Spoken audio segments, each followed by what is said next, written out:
totally disagree when you say Ipswich Town versus Manchester United is a big game of the weekend. No way. We expect Man U to lose again. So my big game for the weekend is Tottenham Hotspur versus Newcastle United.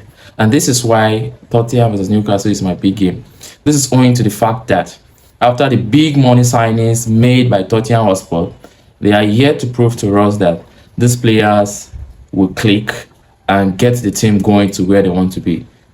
Be reminded that 2 seasons ago, they ended the league 17th position. And last season, they did the same thing, ending the league with 17th position finish.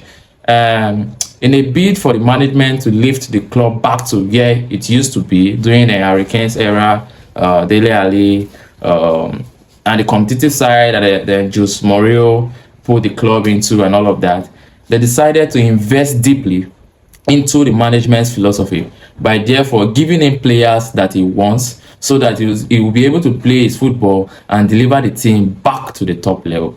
And so far, even during the preseason, they had some good spell against the likes of Chelsea, but there were other preseasons that it was glaring and clear that Tottenham Hotspur have not gotten to where they should be.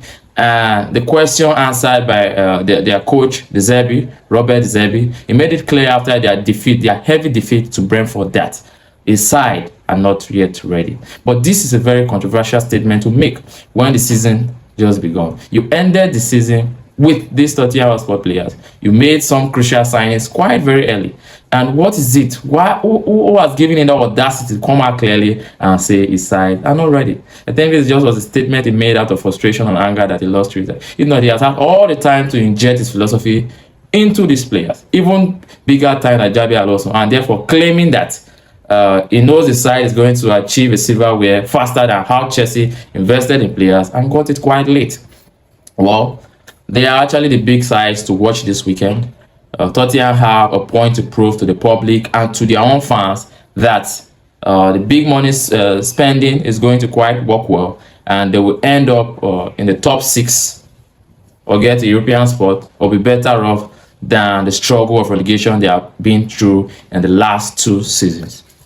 Their heavy defeat to Brentford was not more of a score analysis other than the whole game completely, because when you watch the whole game, it would have been more than even 3-0. Brentford were all in that game. Tottenham were clueless, left clueless throughout the game. So it was not strictly a game of luck where you say Tottenham were playing, they were just unlucky to score, and Brentford were lucky to score and all of that. In this same game, Brentford threw a penalty away.